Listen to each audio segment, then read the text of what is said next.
Pour la recette, on a retrouvé des traces historiques au niveau du fromage. C'est vraiment le fromage frais caillé de base.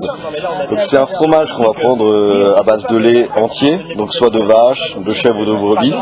À l'époque, on retrouvait surtout la partie brebis. On va prendre le lait, on va le faire chauffer à environ 90 degrés. Donc forcément, nous ici, on le fait à l'œil. Donc dès qu'on voit que ça commence à frémir un petit peu, c'est que ça commence à atteindre les 70-80, donc on va laisser encore un petit peu, mais surtout ne pas atteindre le point d'ébullition. À partir de là, on va sortir le lait du feu et on va ajouter une base acide. Donc à l'époque, on faisait très facilement du vinaigre de vin ou du vinaigre de cidre, donc de cidre, mais pas forcément du cidre de pomme, du cidre de fruits ou autre. Donc au final, tous les vins passés ou autres, ils arrivaient très facilement à faire du vinaigre et on a retrouvé des sources là-dessus. On va ajouter le vinaigre progressivement dans notre lait tout en mélangeant. Donc ça représente environ 5 centilitres par litre de lait entier. Et on va voir progressivement notre lait qui va cailler. Et on va vraiment, à un moment donné, voir la différence entre le caillage et le petit lait. Et là, il y a trois systèmes différents. Alors, c'est encore après.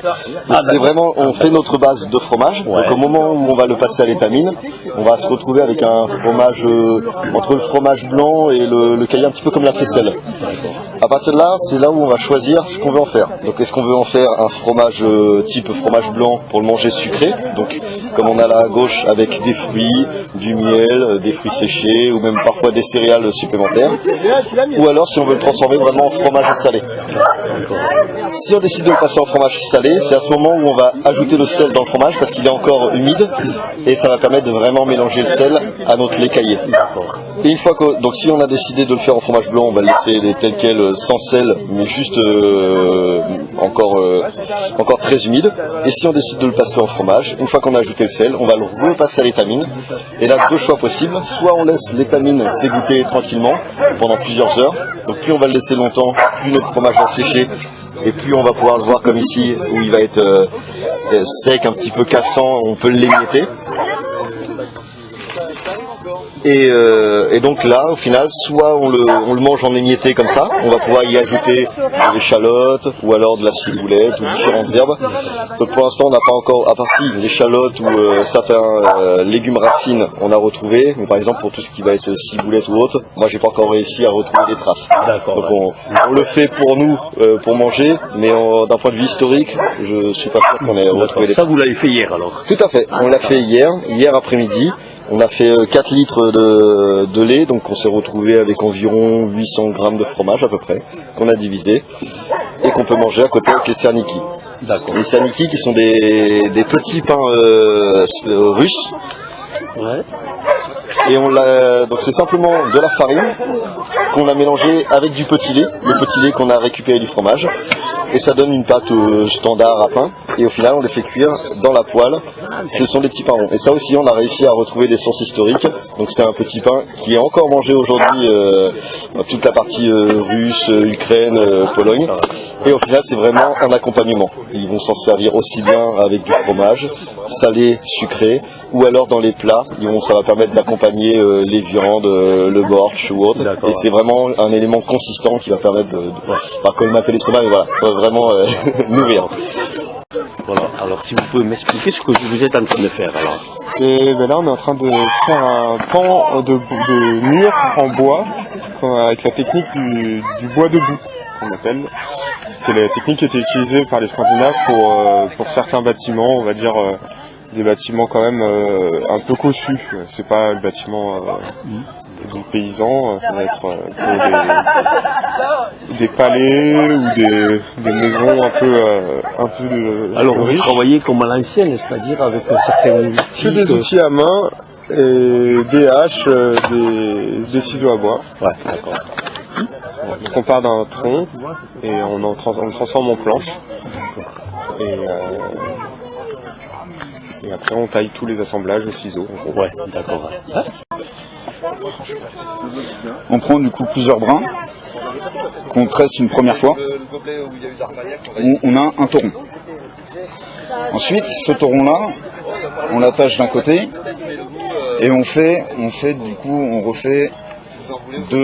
un aller-retour de corde sur 4 points qui vont nous faire 4 autres taurons qu'on va rassembler après ensemble en tournant dans un sens les 4 taurons et après dans l'autre sens les 4 taurons réunis pour former du coup une corde beaucoup plus grosse, beaucoup plus solide. Donc ça servait à quoi? Ça servait du coup à faire les cordes qu'on avait pour attacher que ça soit les campements, que ça soit des boutes, peu importe toutes les utilisations possibles des cordes. Le classique, le poulet à la cannelle, le poulet au citron. Mais si je vais plus dans les... Alors ça c'est de quelle période ça? Alors, on va dire entre le 10e et 14e, 10e, 14e, pas plus. En fonction de ces années-là, les fruits et les légumes ont commencé à arriver petit à petit. Donc on pouvait avoir l'arrivée de la pomme de terre, de la carotte. Mais la plupart des plats lambda, ça restait extrêmement simple. C'était souvent des céréales, du pain, des poissons, le grand classique. Ouais. Je vais vous montrer par exemple. Voilà. Vous avez beaucoup de ragoûts. Mais vous n'avez pas dedans tout ce qui est oignon ou autre, il n'y avait absolument pas de ça. Ouais, d'accord. Alors, si vous pouvez me donner juste la recette et le fameux ragoût. Ouais, bien sûr, le ragoût, c'est le ragoût de veau, pardon. Alors, tout le temps, le lard, on le retrouve dans quasiment toutes les recettes. Vous retrouvez du lard, bon, là ils ont mis des oignons, mais c'était pas historique. Évidemment, le veau, vous avez des abats, beaucoup d'abats, ce qui était vraiment pas cher. Et ensuite, beaucoup de pain, beaucoup d'épices. Les épices, on en a rajouté un maximum pour mettre du goût. Ouais. C'est très fade, très simpliste. Voilà, les épices pour le ragoût, vous pouvez trouver du gingembre, de la cannelle, des coups de girofle, de la cardamome, du safran, ils mettaient absolument tout ce qu'ils pouvaient. Ouais, ah bon, d'accord. Alors, ce qui est intéressant aussi, c'est qu'à la fin, on a tout ce qui est alcool. Vous avez les classiques, l'hypocras, le clairé, l'hydromel. Et tout ce qui est vin aromatisé, vous allez en trouver sous toutes sortes de déclinaisons. À la mûre, aux épices, le classique, l'hypocras. Ils mettaient beaucoup d'épices dans les alcools, beaucoup de vin pour enlever le goût de piquette. Ouais, d'accord. Du clairé, vous avez le moretum, c'est le vin mûr, utilisé pour les cérémonies religieuses, et le classique, l'hypocras, avec tout ce qui va bien. Vous avez du vin de rose qui se faisait aussi, beaucoup de vin aromatisé, absolument ce que l'on veut, ça c'est un des plus connus. Et l'hydromel, moyenne fermentée. Mais tout se basait sur les épices. Les épices, d'accord. Les plats, l'alcool. Ah bon, d'accord. Et après, les plats, c'est quand même très simples. Normalement, je devais rentrer le jeudi, donc en fait, je voyageais le vendredi. Beaucoup d'abats. La viande, ça restait comme assez rare. Comme j'avais le à Mont-de-Marsan le vendredi, les poissons, c'était assez rare aussi. Et ce que l'on retrouvait, c'était souvent des espèces de mélange de purée de céréales ou beaucoup de... Là, les recettes, c'est quoi que vous avez fait, vous, alors, comme recette? Alors, la dernière qu'on a faite, c'était le sanglier... Alors, là là-dessus, on avait sanglier à la broche... avec lentilles au fromage et à la mie de pain, je crois. C'est ça? Ouais, c'est ça. Avec beaucoup d'épices. Ensuite, on a bœuf bourguignon au Jésus, au vin. Il y avait du lard dedans. Du lard. Qu'est-ce qu'il nous avait fait d'autre? Carottes, des pommes de terre. Effiloché de carottes, effiloché de légumes avec. Je crois que c'était les deux plus gros plats qu'il nous avait fait. Poulet fourré. Poulet fourré aux châtaignes. En fait, le marmiton étant pas là, c'est compliqué de s'en souvenir, mais c'est tellement bon. Et le tout servi dans des assiettes, c'était des miches de pain coupées pour faire des assiettes en pain. Ouais. Ah, d'accord. On mangeait dessus et après on mangeait l'assiette. Ouais, ah, d'accord. Et pourquoi ça s'appelle du pain et tout? Parce que c'est son pain. Oui, une fois qu'on terminait le repas, le pain était imbibé de sauce de viande et on le partageait avec le voisin de gauche ou de droite, d'où le nom copain. Ah, ouais. De pain. Ah, ouais. Et vous pouvez également retrouver ces assiettes imbibées sur les marchés. Ouais, ah bon, il fallait vraiment vouloir en acheter, mais... Ah, d'accord. Ah, bon. Les paysans pouvaient s'acheter du pain imbibé de sauce. Ouais, d'accord. Ils ne pouvaient pas se payer. C'est quoi exactement? C'est du bœuf. Donc là, c'est des filaments de bœuf qu'on va faire sécher et ça va permettre de faire un aliment de voyage. Donc au final, il va se conserver très longtemps. À partir du moment où il ne reprend pas l'humidité, On peut le garder plusieurs semaines, voire même plusieurs mois. Et c'est très léger. Du coup, on peut avoir ça dans une besace, dans un sac. On va voyager avec. Et dès qu'on arrive chez un campement ou autre, soit on peut le manger simplement comme ça. C'est la salive qui va le réhydrater. On va le mâchouiller et on va de nouveau avoir les propriétés du bœuf. Soit sinon, simplement, on va le remettre dans un bouillon, faire chauffer de l'eau ou autre. Et au final, la viande va de nouveau se réhydrater et de redevenir molle. Et on peut la recuisiner simplement. C'est vraiment une viande de voyage, on va appeler ça comme ça. C'est un atelier de cirier, ce qu'on appelle, donc fabrication de bougies à l'ancienne, avec de la pure cire d'abeille, voilà, qu'on récupère dans les ruches.